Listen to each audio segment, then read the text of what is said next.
Optimal separating hyperplane.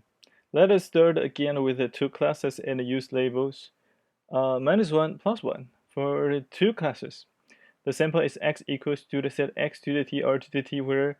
r to the t is +1 if x to the t is in C1 and r to the t is -1 if x to the t is in C2. We would like to find w and w0 such that w transpose times x to the t plus w0 is greater than or equals to +1 for r to the t which is equals to +1. W transpose times x to the t plus w0 which is less than or equals to -1 for r to the t which is equals to -1, which can be rewritten as r to the t of w transpose times x to the t plus w0 which is greater than or equals to +1. Note that we do not simply require r to the t times w transpose times x to the t plus w0 which is greater than or equals to 0. Not only do we want the instances to be on the right side of the hyperplane, but we also want them some distance away for better generalization, the distance from the hyperplane to the instances closest to it. On either side is called the margin, which we want to maximize for best generalization. Very early on, in section 2.1, we talked about the concept of the margin when we were talking about fitting a rectangle, and we said that it is better to take a rectangle halfway between S and G to get a breathing space. This is so that in case noise shifts a test instance slightly, it will still be on the right side of the boundary. Similarly, now that we are using the hypothesis class of lines, the optimal separating hyperplane is the one that maximizes the margin. We remember from section 10.3 that the distance of x to the t to the discriminant is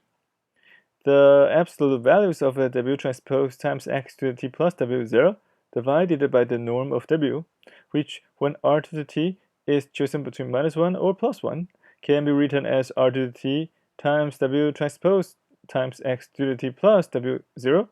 divided by the norm of w, and we would like this to be at least some value rho, that is r to the t times w transpose times x to the t plus w0 divided by the norm of w, which is greater than or equals to rho for all t.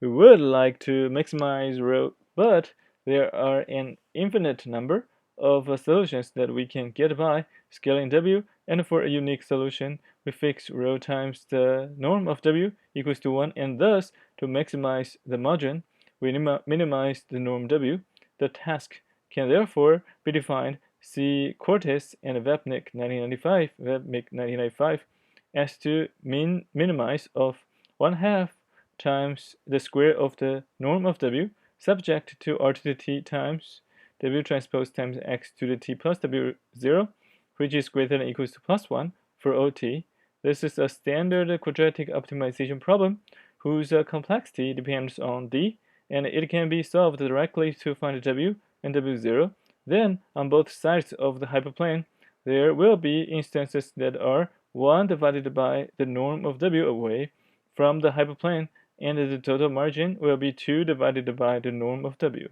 We saw in section 10.2 that if the problem is not linearly separable, instead of fitting a nonlinear function, one trick is to map the problem to a new space by using nonlinear basis functions. It is generally the case that this new space has many more dimensions than the original space, and in such a case, we are interested in a method whose complexity does not depend on the input dimensionality. In finding the optimal hyperplane, we can convert the optimization problem to a form whose complexity depends on n, the number of training instances, and not on d. Another advantage of this new formulation is that it will allow us to rewrite the basis functions in terms of kernel functions as well as see in section 13.5. To get the new formulation, we first write equation 13.3 as an unconstrained problem using Lagrange multiplier alpha to the t, such that LP is equal to 1/2 times the square of the norm of w minus sigma of alpha to the t times r to the t times w transpose times x to the t plus w0. Then after they timed by r to the t with minus 1. So if we expand it and do some manipulation, it will be LP equals to 1/2 times the square of the norm of W minus sigma of alpha to the t times r to the t, then times W transpose times x to the t plus W0, this term, where the summations is summing for OT, plus the summations of alpha to the t, again, summing for OT. This should be minimized with respect to W, W0, and maximized with respect to alpha to the t, which is greater than or equals to 0. The setup point gives the solution.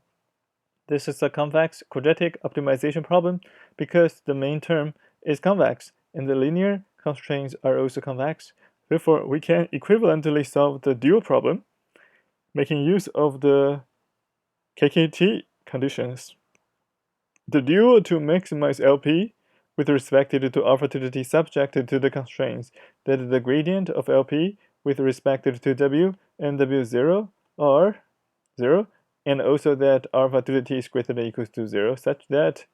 delta LP differentiated by delta W equals to 0, which implies W equals to sigma of alpha to the t times r to the t times x to the t summing for all t, and delta LP differentiated by delta W0 equals to 0 implies that sigma alpha to the t times r to the t summing for all t is equals to 0.